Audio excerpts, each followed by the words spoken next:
तर एकंदरच हे कल पाहता भाजपा 46 जागांवरती आघाडीवर आहे, आप 24 जागांवरती आघाडीवर असल्याचं आपल्याला पाहायला मिळतंय। तर काँग्रेसने मात्र आपलं खातं अद्यापही खोललेलं नाहीये।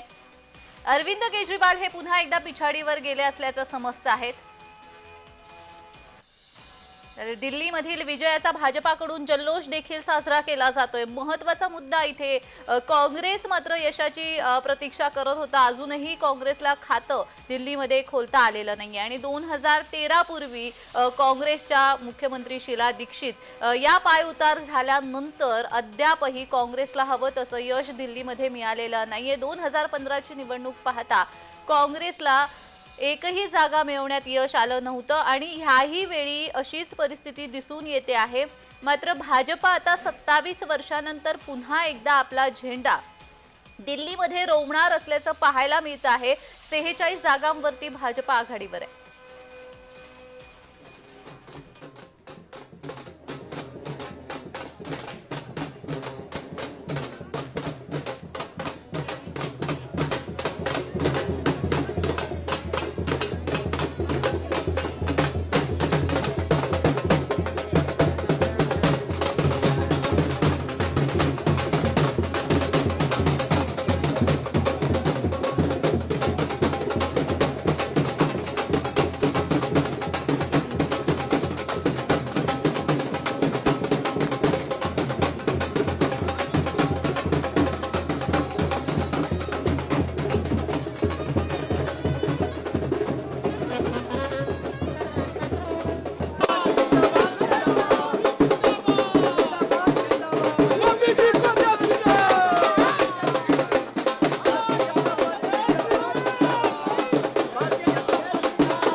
केजरीवालांच्या आपचा पराभवाचं विश्लेषण करत असताना मी एकच सांगेन की केजरीवालांचा अहंकार त्या ठिकाणी हरला आणि मोदी साहेबांचा किंवा भारतीय जनता पार्टीचा विकास लोकांनी त्या ठिकाणी स्वीकारला, अहंकाराला त्या ठिकाणी झिडकारलं. कारण केजरीवालांची निर्मिती ज्या अण्णा हजारेंच्या आंदोलनातनं झाली नेता म्हणून, त्याच अण्णांचं जर आज आपण वक्तव्य ऐकलं तर केजरीवालाची खरं चित्र प्रतिमा आपल्यासमोर येते. लोकशाहीमध्ये नागरिकांनी दिलेला कौल तुम्हाला मान्य करावा लागेल. ज्या वेळेला तुम्ही निवडणूक लढवता, मला सुरुवातीला यांनी विचारलं होतं की आम्ही पक्ष आणि पार्टी काढणार आहे. मी केजरीवालला याच्यासाठी बरोबर घेतलं होतं की पक्ष आणि पार्टी नाही, पक्ष आणि पार्टी विरहित समाजाची सेवा करायची, देशाची सेवा करायची. पण त्याने नंतर एक पक्ष आणि पार्टी काढली आणि तो डाऊन झाला. शेवटी पक्ष आणि पार्टी म्हणलं की हौसे नवसे गवसे सगळे येतात आणि सगळे एकदम मध्ये आले की मग डाऊन होतात. माझ्यावरती काय कमी बोटं उठवलं नाही. किती लोकांनी बोटं उठवले. मी आंदोलन केली, आंदोलनामध्ये माझ्यावर बोटं उठवली, पण कोणाचं काही चाललं नाही की आचार शुद्ध आहेत, विचार शुद्ध आहेत, जीवन निष्कलंक आहे, जीवनात त्याग आहे, अपमान पचवण्याची शक्ती आहे. कोणाचं काही चाललं नाही, आपोआप डाऊन व्हायचे. हे याचं पाऊल चुकलं.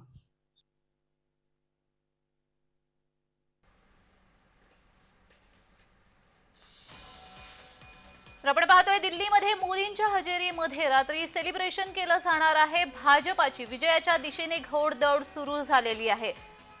मात्र नुकतीच जी माहिती मिळते, दिल्लीमधला पहिला निकाल हा आपच्या बाजूने लागलेला आहे. कोंडली मतदारसंघामध्ये आपचे कुलदीप कुमार विजयी झालेले आहेत.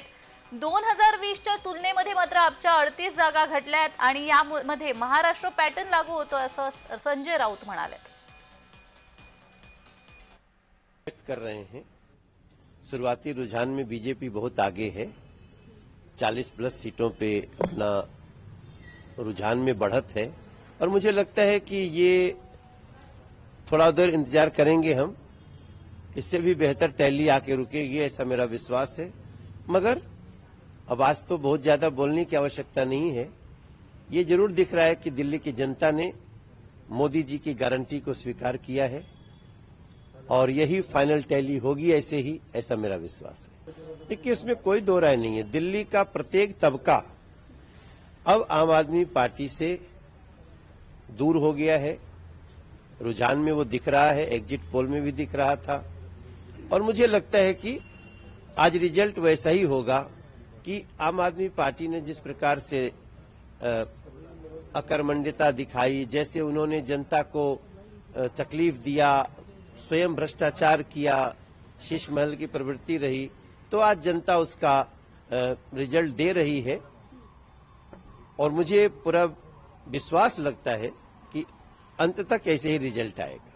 नहीं, कांग्रेस अभी किसी तरह मुझे लगता है कि जो मैं वोट शेयर देख रहा हूं तो लगता है कांग्रेस अपने भविष्य को लेकर के चिंतित दिख रही है, लेकिन खाता खोलने का तो मुझे भी कहीं से अंदेशा नहीं दिख रहा.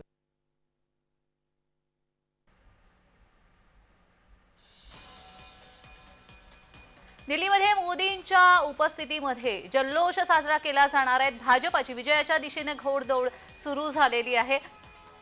रात्री 8 वाजता कार्यकर्त्यांना पंतप्रधान नरेंद्र मोदी संबोधित करणार आहेत. दिल्लीमध्ये पुन्हा एकदा काँग्रेसचा मात्र दारुण पराभव झाल्याचं पाहायला मिळत आहे.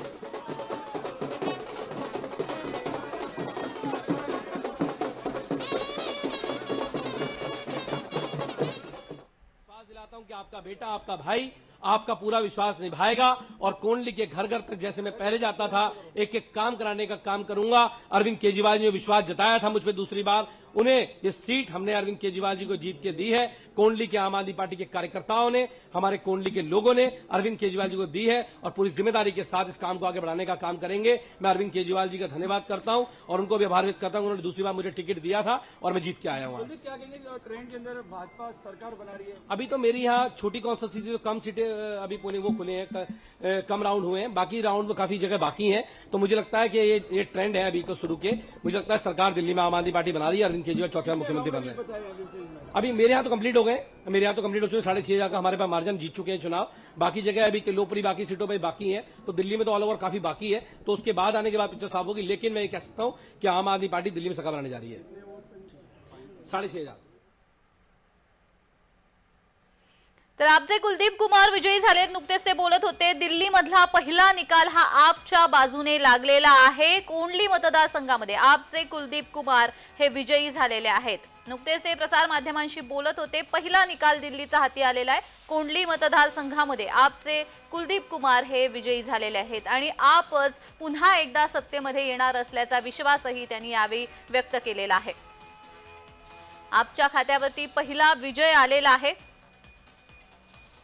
एकंदरच अरविंद केजरीवाल यांनी मुख्यमंत्री पदावरून पाय उतार झाल्यानंतर अतिशय मुख्यमंत्री झाल्या होत्या आणि कुठेतरी आपने ही घराणीशाहीची प्रथा जी आहे ती मोडीत काढली होती असा विश्वास जनतेला दर्शवला होता। कारण केजरीवाल हे पाय उतार झाल्यानंतर त्यांच्या पत्नीचं नाव हे मुख्यमंत्री पदासाठी येत होतं, मात्र अतिशय यांना मुख्यमंत्री करण्यात आले। मात्र जी क्रेज अरविंद केजरीवाल यांनी निर्माण केली होती लोकांच्या मनामध्ये, ती क्रेज अतिशय यांना कायम ठेवता आलेली नाहीये, कायम राखता आलेली नाहीये। लोकप्रिय योजना त्यांना बनवता आलेल्या नाहीयेत आणि त्यामुळे कदाचित कुठेतरी पिछेहाट ही आपची झालेली पाहायला मिळते आहे। तर दुसरीकडे आपण पाहतोय इंडिया आघाडी देखील या संपूर्ण विधानसभेमध्ये महत्त्वाची भूमिका बजावू शकलेले नाहीये। शरद पवार यांनी पाठिंबा दिला, उद्धव ठाकरे यांनी पाठिंबा दिला, अखिलेश यादव यांनी पाठिंबा दिलेला आहे, मात्र तरी सुद्धा इंडिया आघाडीमध्ये फूट पडली असल्याचं दिसून येत आहे।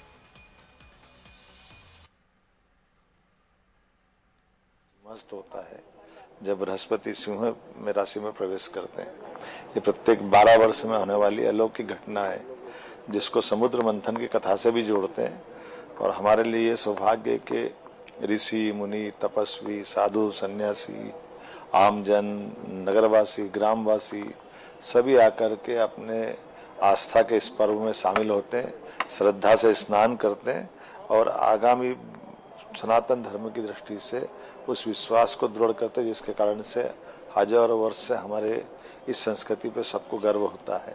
मैं मान के चलता हूँ कि कुंभ मेले में हम न केवल अपनी आस्था का प्रकटीकरण करते हैं, बल्कि सच्चे अर्थों में कई मामलों में अपने जीवन के ऐसे अनमोल रहस्यों के लिए ऐसे साधु सन्यासी का सत्संग मिलता है जिनके माध्यम से जीवन की सार्थकता सिद्ध होती है।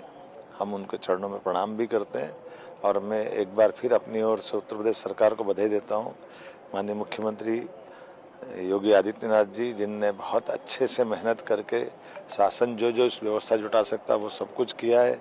यशस्वी प्रधानमंत्री का आशीर्वाद हमको मिला है और प्रधानमंत्री जी स्वयं ये आशीर्वाद के बाद हमारे यहाँ स्नान भी करके गए प्रयाग की धरती पर और माननीय गृह मंत्री जी भी स्नान करके गए। हम सब मुख्यमंत्री भी अलग अलग तरह से अपनी सुविधा अनुसार आ रहे हैं।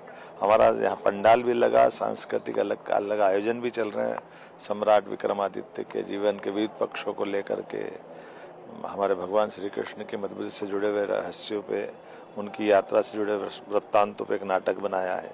ऐसे कई कारण से और आगामी समय में 2028 में जब कुंभ मेला सिंहस्थ के रूप में उज्जैन में लगेगा, उसकी तैयारी के लिए भी पहले हमने अधिकारियों के अलग अलग दल भेजे थे और आज मैं स्वयं प्रत्यक्ष यहाँ आया हूँ। साधु संतों से मार्गदर्शन भी लेंगे, आशीर्वाद भी लेंगे और परमात्मा की दया से जो मौका मिला है ये जीवन का अप्रतिम मौका है। लेकिन प्रदेश की सभी बेहतरी के लिए प्रदेशवासियों की तरफ से मैं भी माँ गंगा यमुना के इस धारा में एक स्नान का अवसर लेना चाहूँगा, जिससे सबके जीवन में माँ कृपा करे। सर, दिल्ली विधानसभा चुनाव की वोटों की गिनती चल रही है और बीजेपी बढ़त बना रही है, क्या कहेंगे इसमें? देखिए, सत्य कभी पराजित नहीं होता है। यशस्वी प्रधानमंत्री जिस प्रकार से लोक कल्याण की भावना शासन चला रहे हैं, तो दिल्ली वासियों ने भी विश्वास व्यक्त किया। पहले हरियाणा, फिर महाराष्ट्र, उसके पहले दिल्ली, ये लगातार जीत का सिलसिला जारी रहेगा। मेरी अपनी ओर से बधाई। सर, चुनाव से पहले आप भी दिल्ली गए थे। मुझे इस बात एकीकडे भाजपा आघाडीवरती आहे, आपही समाधानी आहे, मात्र राष्ट्रवादीच्या सर्वच्या सर्व 23 उमेदवारांचा दारुण पराभव झालेला आहे। अजित पवारांच्या राष्ट्रवादीला 0.03% मतं मिळालेली आहेत। सर्वच्या सर्व 23 उमेदवारांचं डिपॉझिट जप्त झालेलं आहे। दिल्ली विधानसभेमध्ये मतमोजणीच्या केवळ 3 जागा आहेत। व्यक्त कर रहे हैं। शुरुआती रुझान में बीजेपी बहुत आगे है, 40 प्लस सीटों पे अपना रुझान में बढ़त है और मुझे लगता है कि ये थोड़ा उधर इंतजार करेंगे हम, इससे भी बेहतर टैली आके रुकेगी, ऐसा मेरा विश्वास है। मगर अब आज तो बहुत ज्यादा बोलने की आवश्यकता नहीं है। ये जरूर दिख रहा है कि दिल्ली की जनता ने मोदी जी की गारंटी को स्वीकार किया है और यही फाइनल टैली होगी, ऐसा मेरा विश्वास है। देखिए, उसमें कोई दो राय नहीं है। दिल्ली का प्रत्येक तबका अब आम आदमी पार्टी से दूर हो गया है। रुझान में वो दिख रहा है, एग्जिट पोल में भी दिख रहा था और मुझे लगता है कि आज रिजल्ट वैसा ही होगा कि आम आदमी पार्टी ने जिस प्रकार से अकर्मण्यता दिखाई, जैसे उन्होंने जनता को तकलीफ दिया, स्वयं भ्रष्टाचार किया, शीश महल की प्रवृत्ति रही, तो आज जनता उसका रिजल्ट दे रही है और मुझे पूरा विश्वास लगता है कि अंत तक ऐसे ही रिजल्ट आएगा। नहीं, कांग्रेस अभी किसी तरह मुझे लगता है कि जो मैं वोट शेयर देख रहा हूं, तो लगता है कांग्रेस अपने भविष्य को लेकर के चिंतित दिख रही है, लेकिन खाता खोलने का तो मुझे भी कहीं से अंदेशा नहीं दिख।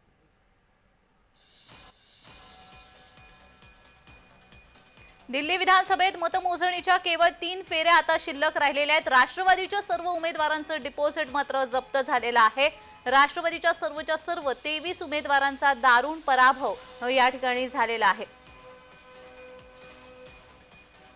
अजित पवारांच्या राष्ट्रवादीला 0.03% इतकी मतं मिळालेली आहेत। 3 फेऱ्या आता बाकी आहेत दिल्ली विधानसभा मतमोजणीच्या, त्यामुळे आता शेवटचा निकालाची सगळ्यांनाच उत्सुकता लागलेली आहे। आणि या ठिकाणी आपण जर महत्त्वाचा मुद्दा पाहिला तर अण्णा फॅक्टर या निवडणुकीमध्ये चालला असल्याचं आपल्याला पाहायला मिळतंय, कारण यावेळी प्रचारामध्ये अण्णा हजारे हे उतरले होते आणि त्यांनी केजरीवालांच्या प्रामाणिकपणावरच बोट ठेवलंय। तर नुकतीच बातमी समोर येते, त्यानुसार दिल्लीमध्ये आपच्या मनीष सिसोदिया यांचा पराभव झालेला आहे। मनीष सिसोदिया हे खरं तर मोठं नाव आहे आपमधून, मात्र त्यांचा पराभव झाल्याचं समजतंय। तर अरविंद केजरीवाल हे अजूनही पिछाडीवर असल्याचं समजतंय। दिल्लीमध्ये आपच्या मनीष सिसोदिया यांचा पराभव झालाय, तर अरविंद केजरीवाल अजूनही पिछाडीवर आहेत। दिल्लीमध्ये भाजपा कार्यकर्त्यांकडून जल्लोषाला सुरुवात झालेली आहे। अरविंद केजरीवाल मात्र अजूनही पिछाडीवर असल्याचं समजतं आहे। आपने पहिला निकाल जो आहे तो आपच्या बाजूने लागलेला आहे। कोंडली मतदारसंघामधून कुलदीप कुमार हे विजयी झालेले आहेत। अरविंद केजरीवाल यांच्या संदर्भात जी माहिती मिळते, अजूनही अरविंद केजरीवाल पिछाडीवरती आहेत। नवी दिल्लीमध्ये केजरीवालांच्या घरी बैठक सुरू असल्याची माहिती मिळते आहे। केजरीवाल यांच्या घरी बैठक सुरू आहे। 10व्या फेरीतही अरविंद केजरीवाल हे पिछाडीवर आहेत, त्यांच्या घरी बैठक सुरू आहे। या बैठकीदरम्यान काय चर्चा होते हे देखील पाहणं महत्त्वाचं असणार आहे। दिल्लीमध्ये आपच्या मनीष सिसोदिया यांचा पराभव झालाय। अरविंद केजरीवाल हे अजूनही पिछाडीवर आहेत आणि त्यांच्या घरी त्यांच्या निवासस्थानी बैठक सुरू आहे। 10व्या फेरीनंतर अरविंद केजरीवाल हे अजूनही पिछाडीवरच आहेत। मात्र काँग्रेस संदर्भात जर बोलायचं झालंय, पुन्हा एकदा दिल्लीमध्ये काँग्रेसचा दारुण पराभव झालेला आहे। काँग्रेसला एकही जागा मिळालेली नाहीये, खातंच उघडता आलेलं नाहीये आणि हीच परिस्थिती 2015च्या निवडणुकीमध्ये देखील होती। त्यावेळी भाजपाला 3 जागा मिळाल्या होत्या, 67 जागा या आपला मिळाल्या होत्या। आता परिस्थिती फारच उलटी असल्याचं आपल्याला पाहायला मिळतंय। भाजपा आघाडीवरती निघून गेलेली आहे, तर आपला काही जागांवर समाधान मानावं लागतंय. दिल्लीमध्ये आपचे मंत्री मनीष सिसोदिया यांचा पराभव झालेला आहे.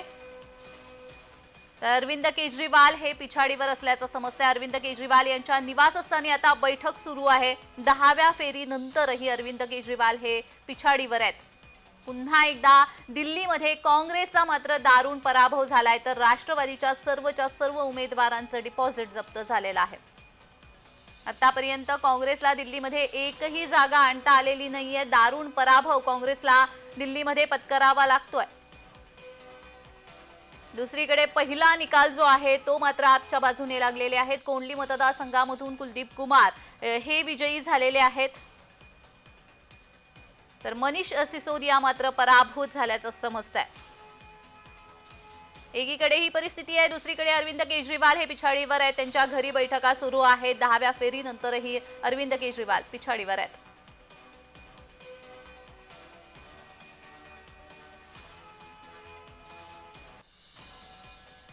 अरविंद केजरीवाल हे अजूनही पिछाडीवरतीच आहेत. 10व्या फेरीनंतरही अरविंद केजरीवाल पिछाडीवर आहेत. नवी दिल्लीमध्ये अरविंद केजरीवाल यांच्या घरी बैठक सुरू असल्याचं समजतंय. 10व्या फेरीतही अरविंद केजरीवाल हे पिछाडीवर आहेत. तर दिल्लीमध्ये आपच्या मनीष सिसोदिया यांचा पराभव झालाय. आपचे महत्वाचे दिग्गज नेते हे पिछाडीवर असल्याचं समजतं आहे. अरविंद केजरीवाल पिछाडीवर आहेत, अतिश या देखील पिछाडीवर आहेत. आपच्या पिछाडीची कारणं कोणती आहेत आपण पाहतोय. दिल्लीमधील कथित मद्य घोटाळा हा आपला महागात पडल्याची चर्चा आता केली जाते. सर्व घोटाळ्याचे मुद्दे हे निवडणुकीमध्ये प्रभावीपणे वापरण्यात भाजपा मात्र यशस्वी ठरली आहे. इंडिया आघाडी प्रचारामध्ये कुठेच दिसली नाही. खरं तर शरद पवार, उद्धव ठाकरे, अखिलेश यादव यांनी आपला पाठिंबा दर्शवला होता. मात्र आपच्या प्रचारामध्ये इंडिया आघाडीतील कोणतेही दिग्गज नेते या प्रचारामध्ये सहभागी झालेले नाहीयेत. काँग्रेस सोबत केजरीवाल यांनी आघाडी न केल्याचा हा फटका सुद्धा दिसून येतो आहे. भाजपाचं सूक्ष्म नियोजन, केंद्रीय मंत्री आणि सर्व राज्यांचे मुख्यमंत्री या ठिकाणी प्रचारात उतरले आहेत आणि त्याचाच फायदा कुठेतरी भाजपाला झालेला आहे. भाजपाने ज्या भाषिकांची जास्त लोकवस्ती आहे त्या ठिकाणी त्या राज्यांच्या मुख्यमंत्र्यांच्या सभा घेऊन मतदारांना आकर्षित केलेलं आहे. मुस्लिम बहुल इलाक्यामध्ये विश्वास निर्माण करण्यामध्ये भाजपा यशस्वी झाल्याचं पाहायला मिळतंय. आपचं दलित मुस्लिम प्रेम मात्र फक्त कागदावरच राहिलाय. तर प्रत्यक्षात मुस्लिमांसाठी आपने काहीही केलेलं नाहीये, त्यामुळे हा मोठा फटका आपला बसलेला पाहायला मिळतोय. तर भाजपाकडून दिल्लीकरांना काय मिळणार हे पण पाहतोय. महिलांना महिन्याला 2500 रुपये मिळणार आहेत. गर्भवती महिलांना 21,000 रुपये दिले जाणार आहेत. तर वृद्धांना 25 रुपये दरमहा पेन्शन मिळणार आहे. गरिबांना सिलेंडरवर 500 रुपयांची सबसिडी मिळणार. तर 200 युनिट पर्यंत वीज मोफत केली जाणार आहे. महिन्याला 20,000 लिटर पाणी मोफत दिलं जाणार आहे. आयुष्मान योजनेसह एकूण 10 लाखाचं हेल्थ कव्हर दिलं जाणार आहे. भाजपाकडून दिल्लीकरांना आश्वासनं देण्यात आलेली आहेत.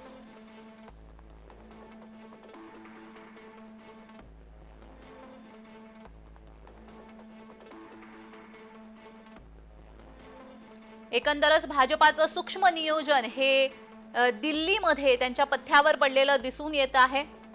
प्रत्येक गोष्टींचं सूक्ष्म नियोजन भाजपाकडून करण्यात आलेलं आहे. मुस्लिम बहुल इलाक्यामध्ये विश्वास संपादन करण्यास भाजपा यशस्वी झालेली आहे. मात्र आपचं जे दलित मुस्लिम प्रेम आहे ते मात्र कागदावरच राहिले. कोणत्याही योजना त्यांच्यासाठी करण्यात आलेल्या नाहीत.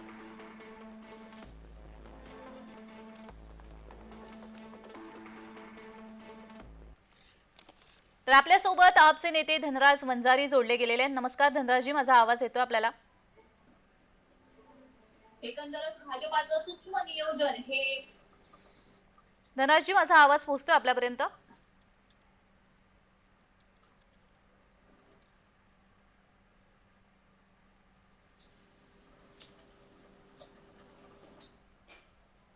काही तांत्रिक कारणामुळे त्यांच्याशी संपर्क होऊ शकत नाहीयेत.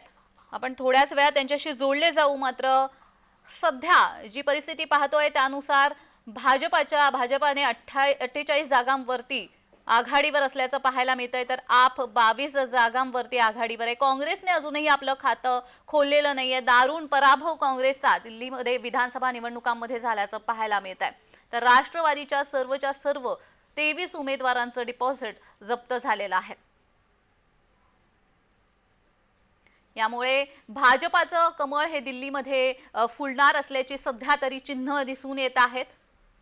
10व्या फेरीनंतर अरविंद केजरीवाल हे अजूनही पिछाडीवर असल्याचं पाहायला मिळत आहे.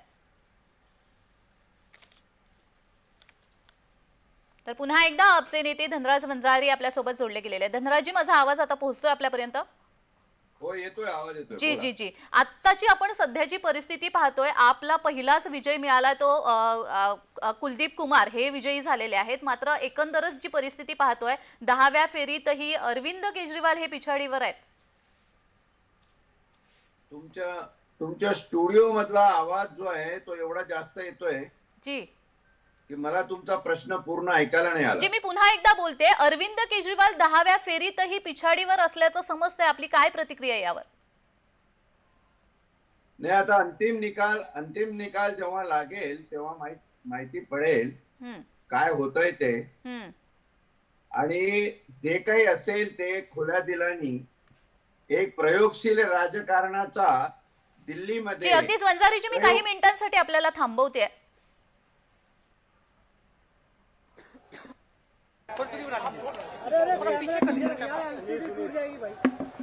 जंगपुरा विधानसभा का चुनाव हम सब कार्यकर्ताओं ने मिलकर बहुत मेहनत से लड़ा। जंगपुरा विधानसभा के लोगों ने भी बहुत प्यार मोहब्बत सम्मान दिया, लेकिन 600 वोट से लगभग 600 वोट से उसमें हम पीछे रह गए। तो मैं जो कैंडिडेट जीते हैं उनको बधाई देता हूं और उम्मीद करता हूं कि जंगपुरा की समस्याओं को वो हल करेंगे। जंगपुरा के लोगों की जितनी भी चीज़ें हैं उनको हल करेंगे। बाकी तो अब बाकी देखते हैं। सर, काफी टफ फाइट रही है, कैसे देखते हैं, कहाँ चूक हो गई? नहीं, अब चूक तो आपको बताएंगे एनालिसिस करके।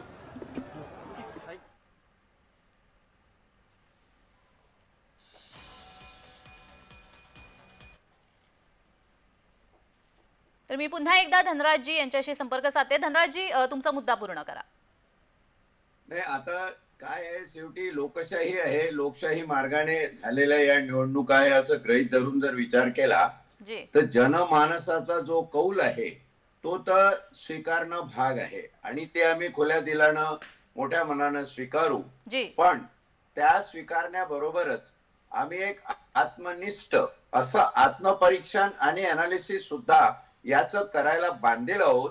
त्याचं प्रमुख कारण असं आहे की लोकशाही मूल्य जी जिवंत असतात ती विरोधी पक्ष नावाच्या विरोधावलीमुळे जिवंत असतात. आणि जर आमच्यावर विरोधी पक्ष म्हणून बसायची वेळ येत असेल दिल्लीमध्ये, अजून अंतिम निर्णय लागायचा आहे, तर तेही काम आम्ही घटनात्मक आणि लोकशाही पद्धतीने निटोपाट पार पाडू एवढा विश्वास मी जनतेला यावेळी आम आदमी पक्षाच्या वतीने देऊ इच्छितो. अगदी धनराजजी, मात्र अरविंद केजरीवाल यांनी जी क्रेज निर्माण केली होती लोकप्रिय योजना देऊन दिल्लीकरांना, कारण ते जेव्हा मुख्यमंत्रीपदी होते, जी क्रेज त्यांची निर्माण झाली होती ती अतिशय मारलेनं जेव्हा मुख्यमंत्री झाल्या त्यांना कुठेतरी राखता आली नाही असं आपल्याला वाटतंय का? काय आपलं मत आहे? त्यांना राखता आली नाही म्हटल्यापेक्षा हे म्हणणं जास्त संयुक्तिक होईल की त्यांना ती इमेज कशी राखता येऊ नये त्याचं जे कारस्थान रचल्या गेलं बीजेपीच्या राजकीय शक्तीने ते जास्त प्रभावी ठरलं.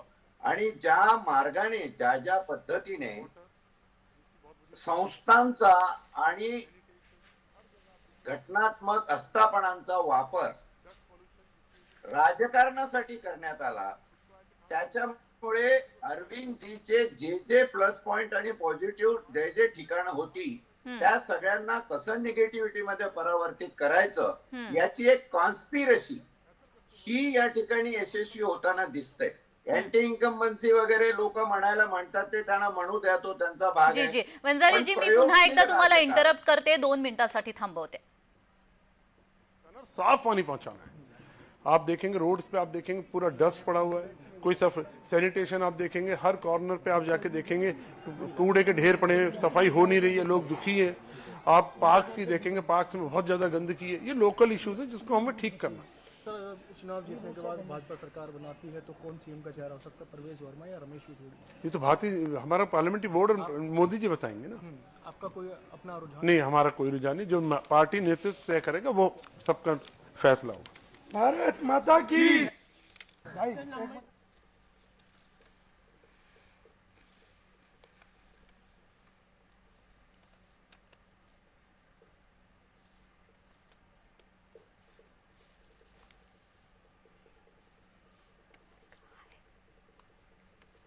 की बात है, ये सारे भाई, सारे कार्यकर्ता, हम सब भारतीय जनता पार्टी के वो सिपाही हैं जिन्होंने वो काम करके दिखाया है जो पिछले आजादी के बाद आज तक नहीं हुआ। आज तक भारतीय जनता पार्टी कभी भी जंगपुरा विधानसभा में नहीं जीती, और आज सारे कार्यकर्ताओं के, सारे जो हमारे विचारधारा के लोग थे, उन सबके समर्थन से भारतीय जनता पार्टी का फूल जंगपुरा में खिल चुका है। और सिर्फ जंगपुरा में ही नहीं, पूरी दिल्ली में भारतीय जनता पार्टी की सरकार बनने वाली है। टूट गई झाड़ू, टूट।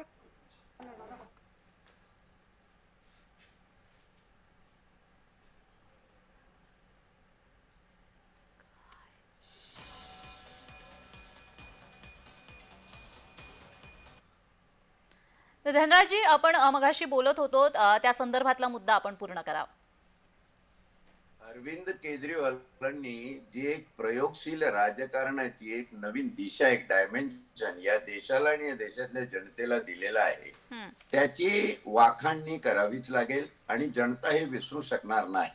ज्या बीजेपीला 27 वर्ष लागतात दिल्लीमध्ये परत सत्तेमध्ये येण्यासाठी, त्या बीजेपीने सुद्धा आत्मपरीक्षण करण्याची गरज आहे की 27 वर्षामध्ये जी मागची 10 वर्ष गेली, ज्याच्यामध्ये आम आदमी पक्षाने 3 वेळा आपल्याकडे सत्ता राखण्यात यश मिळवलं आणि या देशाला एक नवीन दिशा दिली. 10 वर्षामध्ये, अल्प काळामध्ये हा पक्ष राष्ट्रीय पक्ष झाला. जनतेचा कौल आणि जनतेची मानसिकता ही कशा रीतीने सुप्रभावित किंवा कुप्रभावित करावी, याचं जे एक षडयंत्र असतं, एक पॉलिटिकल कॉन्स्पिरसी आपण त्याला म्हणू, हा हार जीत गेमचा भाग आहे. आज सरशी बीजेपीची झालेली दिसते. तुम्ही तुमच्या कटकारस्थानात सक्सेसफुल झाला, पण जनता ही ओळखून आहे की ही कटकारस्थानं जी आहे आणि ही कटसम्राटगिरी तुमच्याकडे जी आहे, त्याच्यामध्ये आम आदमी हा एक पक्ष तुम्ही असा धरा.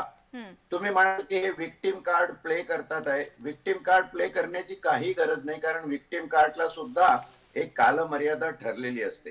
पण या पक्षाचे जे नेते, अगदी प्रमुखांपासून तर मोठमोठे नेते, ज्या संख्येने तुरुंगात दाबले गेले, त्या संख्येने कुठल्याही राजकीय पक्षाचे नेते आजपर्यंत भारताच्या इतिहासात तुरुंगात दाबून ठेवण्यात आले नाही. जी, मात्र धनराजजी आपण जी जी पण यावरून एक मुद्दा येतोय, तो म्हणजे आणखी एक, जर आत्ताची जी परिस्थिती बघतोय आपण, आपला जवळपास 22 जागांवरती यश मिळवता आलेलं आहे, असं वाटतंय तुम्हाला की काँग्रेसला जर काँग्रेस सोबत जर आघाडी केली असती तर कदाचित चित्र वेगळं असतं? कारण इंडिया आघाडी यामध्ये कुठेच दिसत नाहीये दिल्ली विधानसभेमध्ये.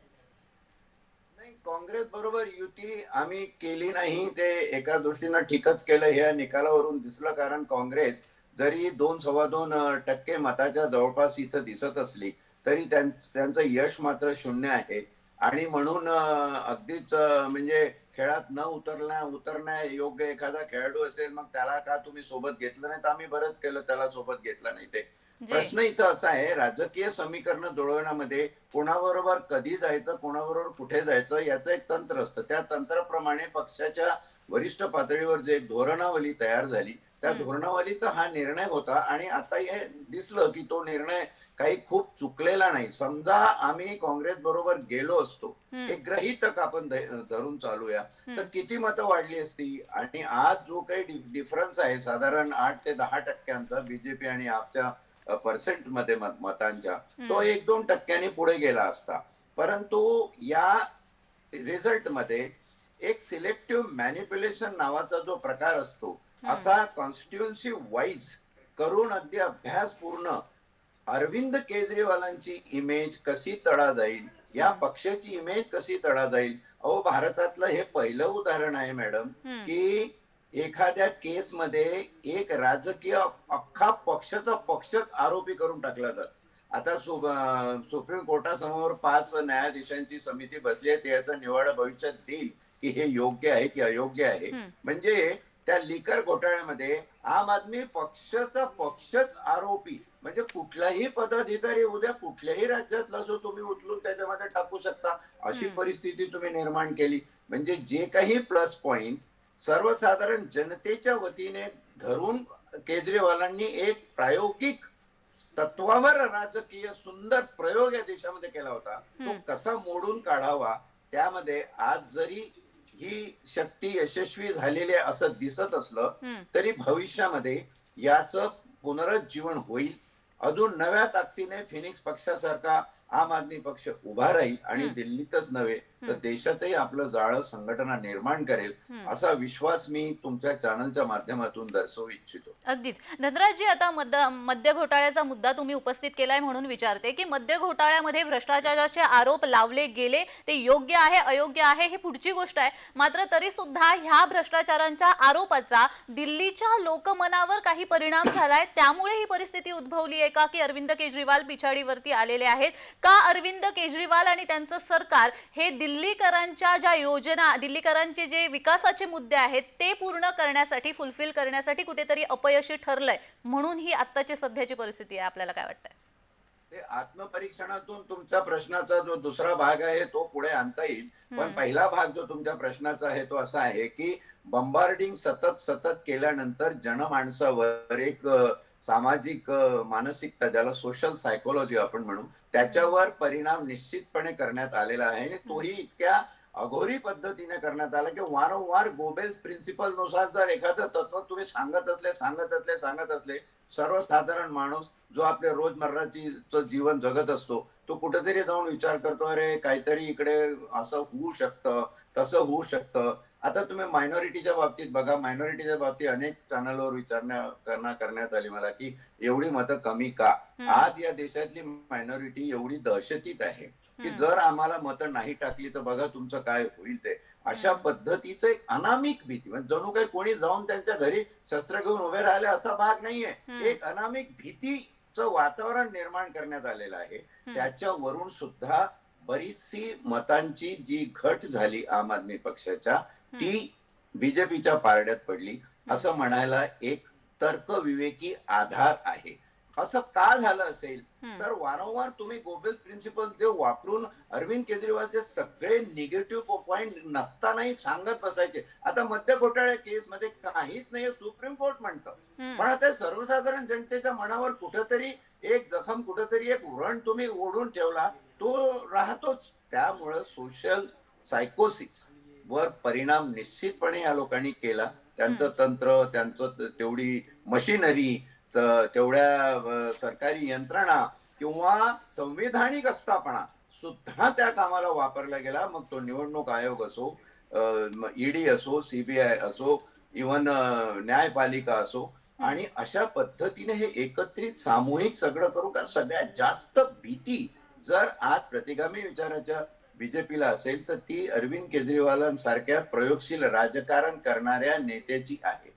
हा माणूस जर मोठा झाला तर आपला कुठे टिकाव लागणार नाही. म्हणून येणे केने प्रकारेनं सगळं केंद्रीय सत्ता हस्तगत झाल्यानंतर त्यांना येणे केने प्रकारेनं दिल्लीचं शासन हे हस्तगत करणंच भाग होतं. त्या पद्धतीनं तुमचे नायब तहसीलदार आणि अरविंद केजरीवाल यांच्यामधले जे खटके आहेत किंवा बाकीच्या सगळ्या गोष्टींचा विचार केला तर ही जी त्यांची खेळी होती, ही कॉन्स्पिरसी एवढी पक्की, निटोपाट आणि सगळ्या बाजूनी फुलप्रूफ करण्याचा त्यांनी प्रयत्न केला.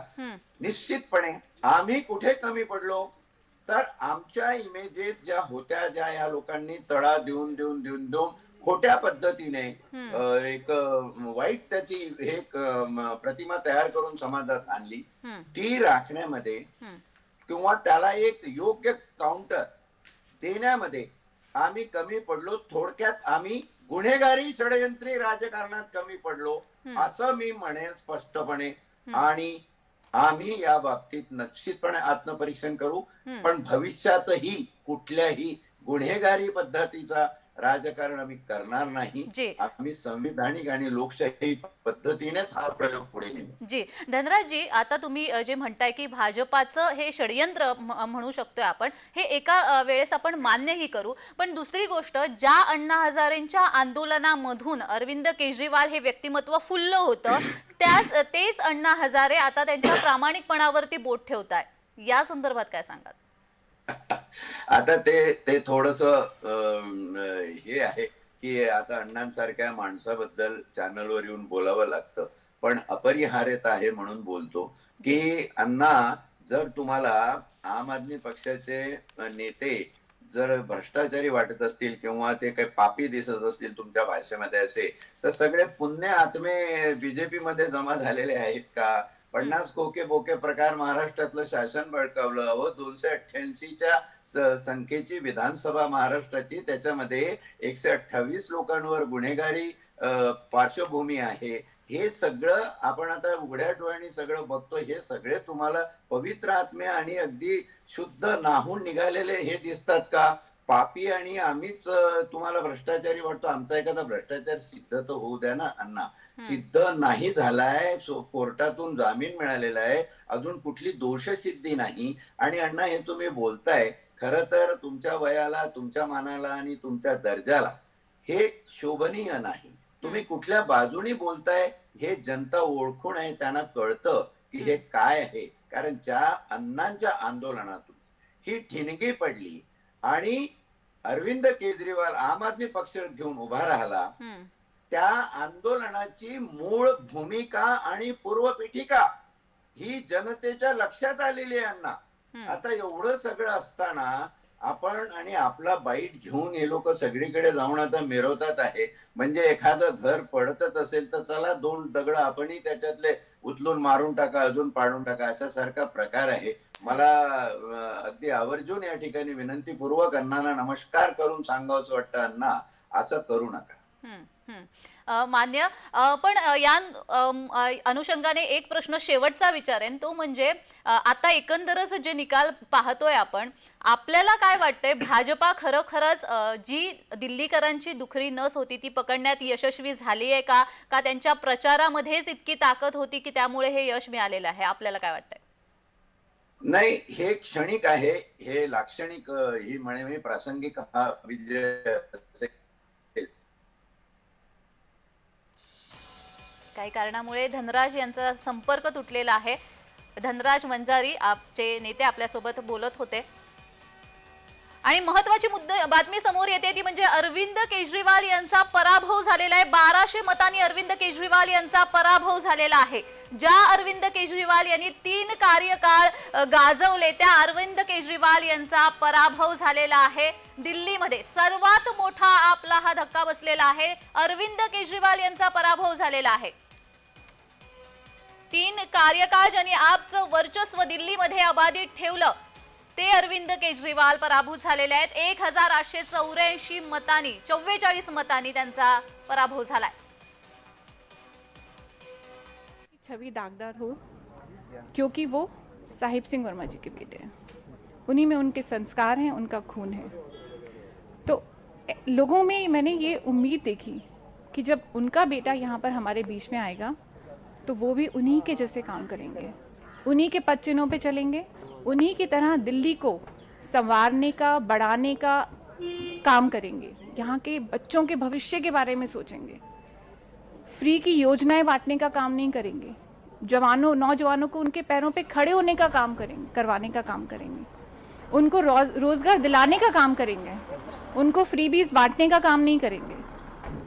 तो ये उम्मीद मैंने सबकी नज़रों में देखी और मुझे पूरा विश्वास है कि प्रवेश जी उन सबकी उम्मीदों पे खरे उतरेंगे. चाहेंगी आप सीएम बनना? मैं चाहूँगी कि पार्टी, हमारी भारतीय जनता पार्टी, जो भी प्रवेश जी को आदेश दे, प्रवेश जी उसको पूरी जिम्मेवारी से निभाएं, पूरी ईमानदारी से निभाएं. भारतीय जनता पार्टी ने हमें बहुत कुछ दिया. पापा को मुख्यमंत्री बनाया, पापा को कैबिनेट मिनिस्टर बनाया, भाई को एमएलए बनाया, 2 बार एमपी बनाया, ये सब भारतीय जनता पार्टी की ही देन है। आगे भी भारतीय जनता पार्टी जो करेगी सर माथे, हमें बहुत विश्वास है अपनी पार्टी के ऊपर। हम पार्टी के बिल्कुल ईमानदार सिपाही की तरह काम करते हैं सर। व्यक्तिगत तौर पे आप चाहेंगे पार्टी जो तय करेगी वो हर बहन चाहेगी कि उसका भाई आगे बढ़े, ऐसे ही मैं भी चाहूँगी। अब आप मेरे मुंह से ये मत बुलवाइए, क्योंकि मैं ये बात नहीं बोलूँगी। मैं इस बात पे, मैं अपनी पार्टी पे पूरा विश्वास रखती हूँ, जिन्होंने प्रवेश जी को आज इतना बड़ा इस मुकाम पर पहुँचाया, इतना बड़ा उनको जिम्मेदारी दी कि एक ऐसे इंसान को यहाँ से निकालना है जो सिर्फ झूठ और झूठ की राजनीति करता है, जो सिवाय इल्ज़ाम लगाने के, उसने मुझे नहीं याद कि पिछले 11 सालों में कुछ भी किया हो। किसी ने अगर बहुत बारीकी से लास्ट के 1.5-2 महीने देखा होगा तो वो हर रोज़ एक नए इल्ज़ाम के साथ आते थे। यही राजनीति उनकी रही है पिछले कई सालों से।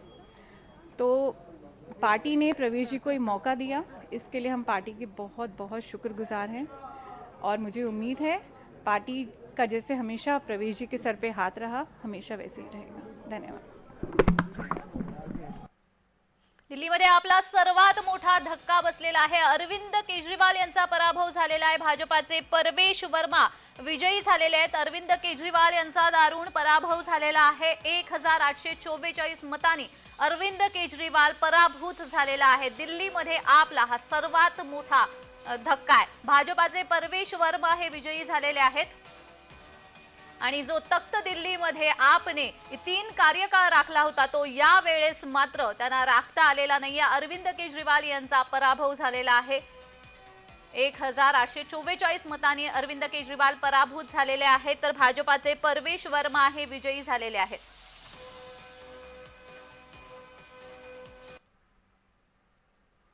सबके समर्थन के साथ जीत रहे हैं और एक बार फिर आप सबका बहुत बहुत धन्यवाद। क्या वजह रहा है जो इतना प्रचंड बहुमत जो है बीजेपी को मिला है, और साथ में नई दिल्ली की सीट पर भी आप कैंपेनिंग में थे, लोगों की क्या कंप्लेंट है? देखिए, जब 11 साल झूठ से कोई सरकार चलाएगा, जब लोगों को फुसलाएगा, उनकी बातें नहीं सुनेगा, तब लोग उसको एक बार मौका और दे सकते हैं। दूसरी बार मौका देना, ये गलती दिल्ली वाली नहीं करेंगे और उन्होंने नहीं करी है। हमारी जो बहुमत से सरकार बनी है वो बहुत एक्सपेक्टेड थी। जब आप लोगों की शिकायतें सुनते हैं, उन लोगों की जो दिक्कतें सुनते हैं, उसके बाद एक्सपेक्टेड था। मीडिया वाले कह रहे थे कि शायद पलट जाएगा इलेक्शन, लेकिन जैसे हम देख सकते हैं बहुत क्लियर कट विक्ट्री है। पापा की भी बहुत क्लियर कट विक्ट्री है, सुबह से लीड में चल रहे हैं और आप सबके समर्थन के लिए वापस धन्यवाद। Thank you. जिस तरह से अकाउंट खुला था शुरुआत में, जब ट्रेंड की तरफ लगातार बढ़ रहे हैं, तो उस वक्त की स्थिति क्या थी? सब बहुत टेंस थे, लेकिन जैसा हम तीनों ने 4 दिन पहले भी बोला था, बहुत क्लियर कट विक्ट्री आएगी, बस सही वक्त का इंतज़ार था। दिल्ली वाले समझ गए कौन उनका मजाक उड़ा रहा है, कौन उनकी भावनाओं के साथ खेल रहा है। इस बार दिल्ली ने झूठ को विक्ट्री नहीं दी। लगातार हनुमान चालीसा चल रहे घर में। पापा बहुत बड़े भक्त हैं हनुमान जी के और हनुमान जी का साथ है, इसलिए हमें ये विक्ट्री मिली है। बस अब जीत के बाद क्या करेंगे आप? सबको धन्यवाद देना चाहते हैं। पापा सबको जाके धन्यवाद देंगे, पूरा परिवार जाएगा और बस सबको बधाइयाँ देंगे और सबको अपने विशेस के लिए थैंकफुल हों। सेलिब्रेशंस करेंगे? जी ज़रूर।